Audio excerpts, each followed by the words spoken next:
Rowing in at the turn of the last century, particularly in the 1920s, was the number one watched sport, meaning attended sport in the United States. So there were 100,000 people at these things.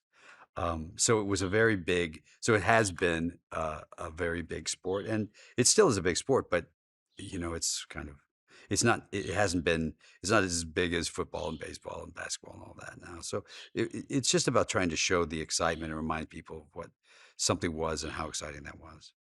The first thing we did when we cast the actors was we said, if you're not athletic, then we're going to have to let you go, and we don't want to do that. So, let's have an honest discussion of whether or not you guys can do that.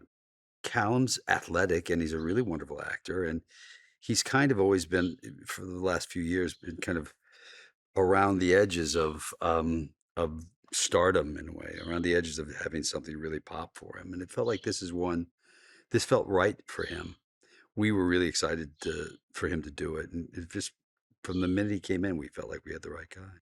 Having such a wonderful actor and Joel there made a big difference. Joel comes to the party with a lot of gravitas already and a lot of class, and so he didn't have to do much to make us as an audience trust him and want to fight for him. I did The Perfect Storm. I knew what I was getting into. Everything's just, it's like, uh, try running through your swimming pool. Everything is just slower. So, you can't just say, okay, well, let's line up 8 boats across with 8 guys, 9 guys in each of them, and start the race because there's a current. So the boats all start moving around and they're not in straight lines. We shot a Oh, few things where it didn't work, and we're like, not exciting. And so it required that. And it required a style of editing that I'm not used to as well, which is a much faster pace of cutting. Everything was authentic in terms of what the equipment these guys were using. They have these little wooden seats and these little plastic wheels. And so there was nothing state of the art for them that they could cheat and look better.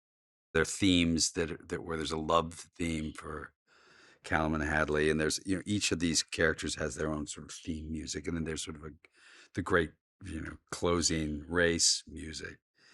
Listen, Alexander's, he's an Oscar winner. He's nominated, I think, every year. We've done 7 or 8 films with him.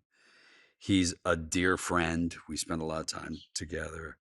He's got a great sense of humor, but he also happens to be, in my opinion, as good as anybody in the business. And um, uh, he's a composer that I wouldn't want to do anything without him.